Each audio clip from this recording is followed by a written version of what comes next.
Hello again, and welcome to Care Plus Live. This week's theme is coping skills, and today's message is brought to you by Catherine Coleman, LPC, LCADC, CCS, ACS, and Katie, what is the other credential that is new? It's a lot of word soup. Well, Katie is our Associate VP of Addiction Recovery Services at Care Plus and has been in the field of addiction for about 14 years.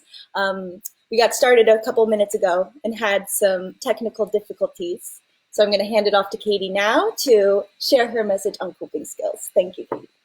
Sure. Thank you so much, Caitlin. It's so great to be here today with everyone.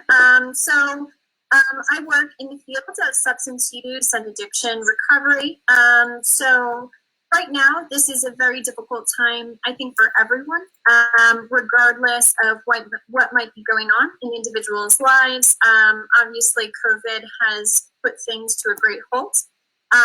We know in our particular fields that individuals who have been or are currently struggling with substance use, this is an even greater time of difficulty.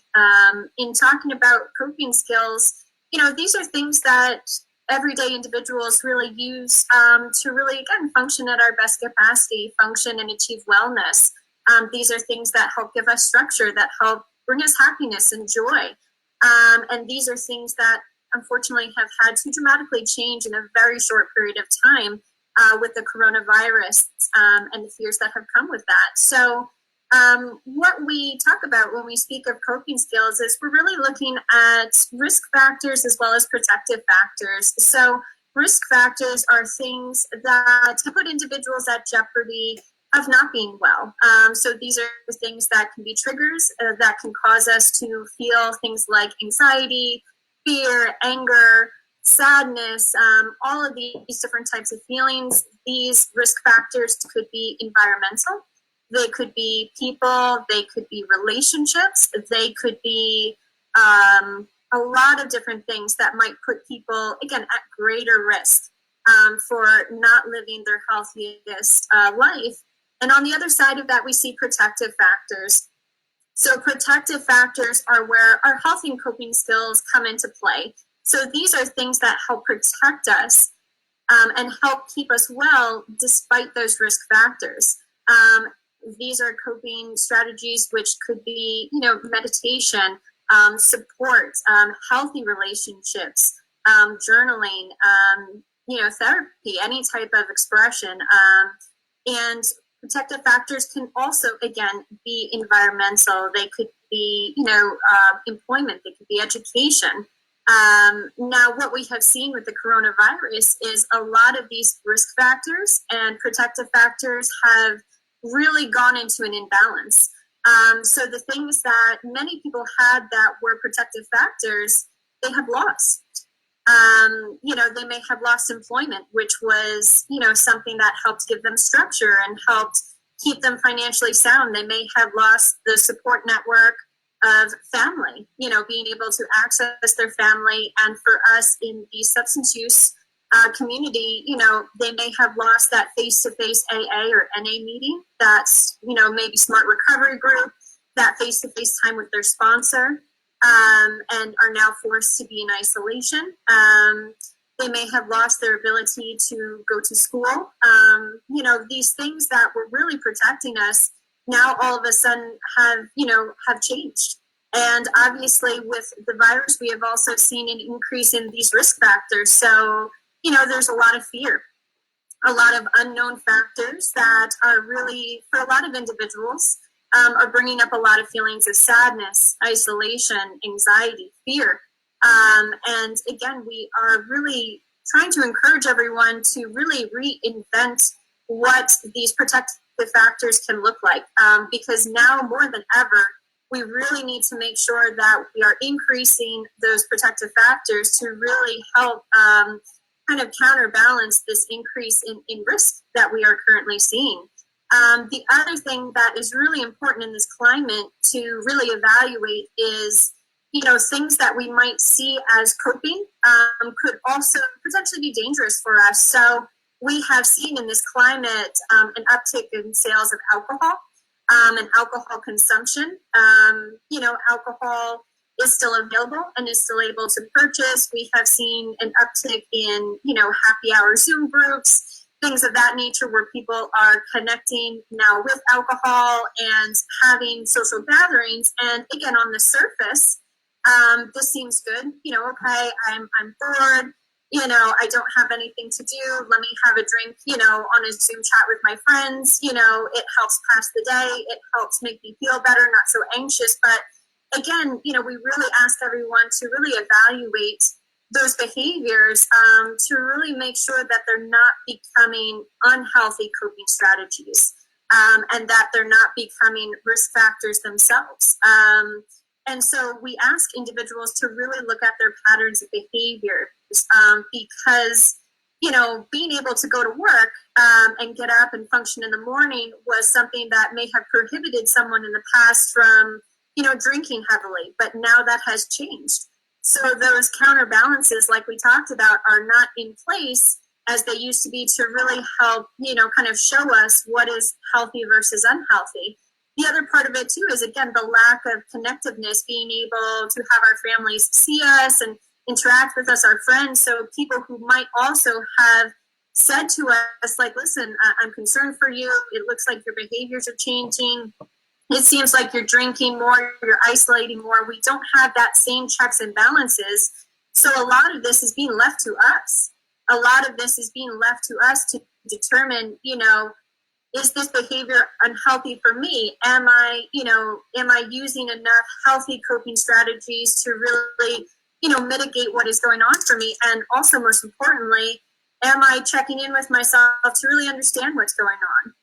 Am I really tapping into that place to allow myself to, feel fear and anxiety without trying to just mask it? So we really encourage everyone to self-reflect, to use different means of coping and different means of really being mindful with ourselves, with our bodies, with our emotions, how we are doing, and importantly, to act upon those things. So, if say the unhealthy behavior of drinking is really masking this fear or, this, loneliness, how can we counterbalance that? So how can you still reach out in a healthy manner to feel that connectiveness to people that you love? So we really encourage everyone, regardless if you have a mental health history or substance use history, again, to really check in with yourself and really ask yourself what you need. And again, reimagine what wellness can look like for you in this time. For our individuals who are, in different stages of recovery, we have encouraged them to recreate a structure and a schedule, even if they're not working.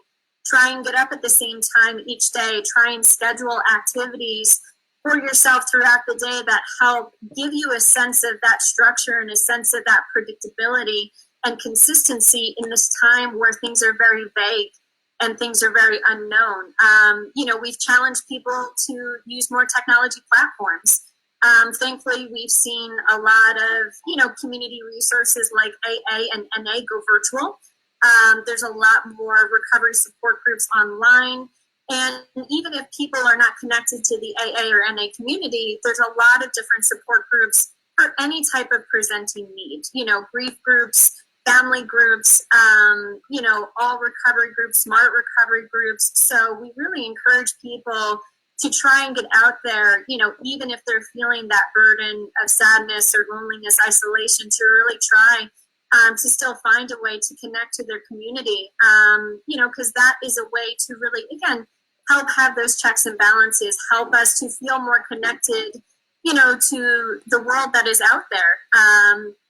And again, to really reinvent what wellness looks like, because maybe it is trying a different hobby, something that you've put off forever because you never had the time to do it. Maybe this is a time to allow yourself to meditate. And even if you can't find, kind of the ways to do it yourself, again, there's a lot of online applications and platforms, that help guide you through those different types of potential wellness, guided meditation and relaxation, or again, different types of coping skill building, to really help people, again, reinvent what healthy coping skills can look like. And we really hope that through this, people can kind of take this with them. We hope this is a challenge that helps people to feel stronger and better and have more courage to face some of the difficulties that may come about. But again, we want people to know that they are not alone, that these challenges are challenges that are faced by everyone. And, there are a lot of organizations and entities, platforms out there. We at Care Plus are still out there for anyone in the community that may still need help or assistance. And again, even if mental health or substance use treatment has never been on your radar before, this is a great opportunity to really check in with someone. It doesn't mean you're a bad person. It doesn't mean you're a weak person. We are all struggling with this to different degrees. And, by reaching out and getting support, even if it is remotely, is a great way, again, to get support during this difficult time and to work with individuals who really care and are really there to help guide. But again, we want to make sure people know they are not alone, but to really, again, check in with themselves and just, ask yourself how you're doing and how you're feeling, and to be able to allow yourself to say, I'm not doing really well right now. That's also okay. A lot of people are looking at the news and seeing those who are very, very much suffering and comparing themselves and saying, I'm not allowed to feel anger or upset or sadness because there's others that are suffering great. It's not about that. It's not a competition. Allow yourself to feel that pain or that anguish or that anger. Allow yourself to feel it. And again, get creative in the ways that you combat it. But again, there are people there and a community there to support you through this. Thank you so much, Katie. You always have, oh, I'm muted. Thank you so much, Katie, and thanks for catching my mute. It's always so great to listen to you. You're filled with amazing information. And for those who are watching, in this post, there is a phone number that you can call to follow up to some of the services Katie discussed. And no matter what, that phone number will get you connected to somebody who can help. And in this post, there's also a link to a My Strength activity called Pain and Relaxation. And My Strength is a platform, a virtual app that's available to help bring therapy beyond the four walls of a therapy room and kind of create some routine, some structure for yourselves. So we're sharing a few links this week that are specific to coping skills, but it's filled with a lot of really great activities. So thank you all for joining us. Thank you again, Katie, for your expertise. And we'll see you all on Friday. Thank you.